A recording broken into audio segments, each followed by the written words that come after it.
A few moments later. Shalom, perkenalkan nama saya Putri Stanggang, saya dari kelas 12/3.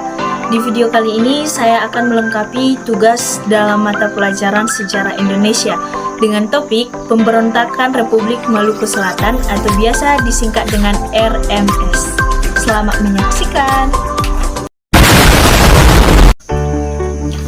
Baiklah, di sini kita akan membahas Pemberontakan Republik Maluku Selatan atau biasa yang disingkat dengan RMS. Nah, apa sih itu RMS? RMS adalah salah satu pemberontakan yang terjadi di Indonesia, di mana pada waktu itu Indonesia dalam bentuk federasi atau biasa disebut dengan RIS, Republik Indonesia Serikat. RMS sendiri didirikan oleh Christian Robert Stephen Smokil pada 25 April 1950. Smokil pernah menjabat sebagai Menteri Kehakiman dan Jaksa Agung di negara Indonesia Timur. Negara Indonesia Timur merupakan bagian dari negara Republik Indonesia Serikat. Jadi dulu negara kita dalam bentuk federasi seperti Amerika dan Malaysia.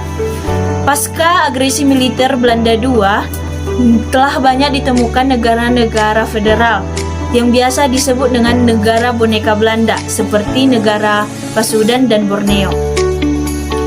Republik Indonesia pada saat itu hanya meninggalkan Yogyakarta dan sebagian Sumatera. Bahkan setelah Konferensi Meja Bundar tahun 1949 ditandatangani, negara Indonesia masih dalam bentuk federasi di bawah Uni Indonesia Belanda.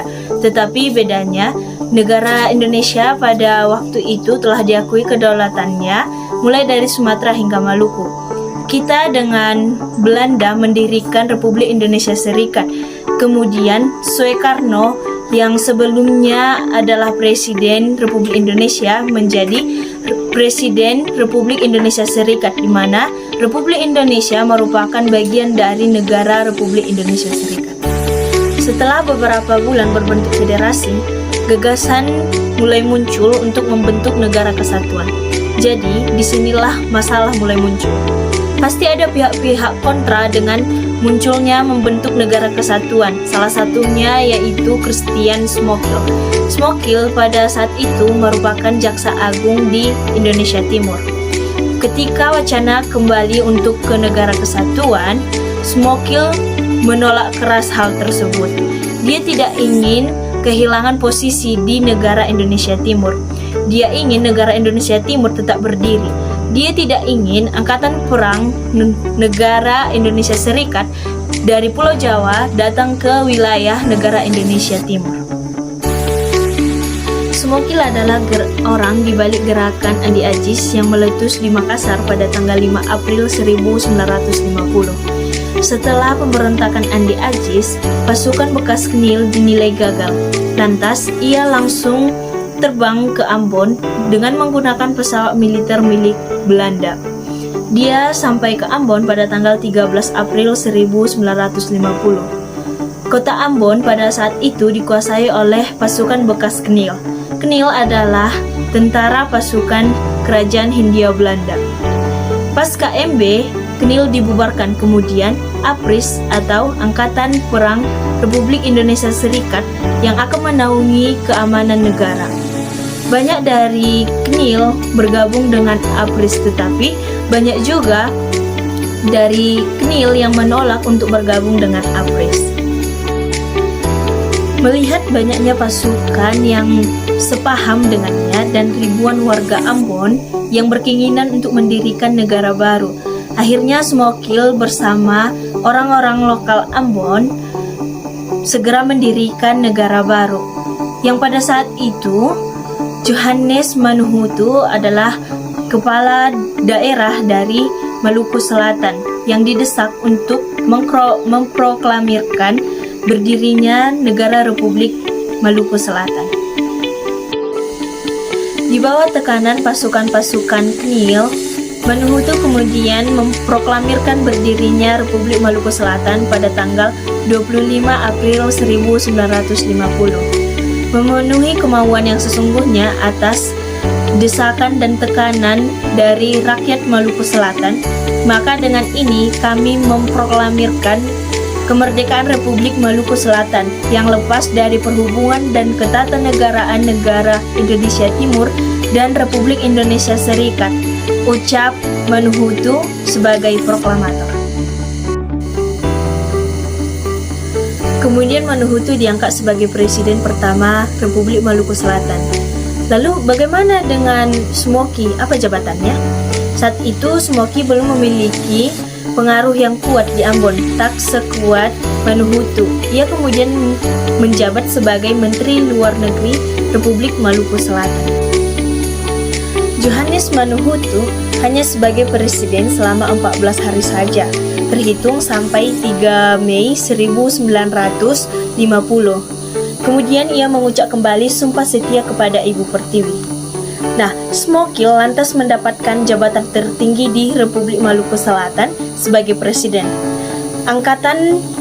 Bekas anggota Angkatan Kenil yang turut dalam pembentukan Republik Maluku Selatan pun akhirnya naik pangkat sebagai presiden. Republik Maluku Selatan pun resmi berdiri. Wilayah Republik Maluku Selatan yang diakui antara lain yaitu Pulau Ambon, Pulau Seram, dan Pulau Buru, yang merupakan pulau-pulau besar di Maluku Selatan dengan ibu kotanya yaitu Ambon. Nah, lambang Republik Maluku Selatan menampilkan burung merpati Maluku yang bernama Ombo. Lagu kebangsaan Republik Maluku Selatan adalah Maluku Tanah Airku. Berdirinya Republik Maluku Selatan tidak semerta-merta berjalan dengan mulus. Pejabat-pejabat Republik Maluku Selatan sadar bahwa mereka akan ditentang habis-habisan oleh nasionalis kaum Republik, dan yang ditakutkan adalah serangan dari tentara APRIS yang akan menghancurkan gerakan-gerakan separatis. Nah, Republik Maluku Selatan pun memperkuat pasukannya.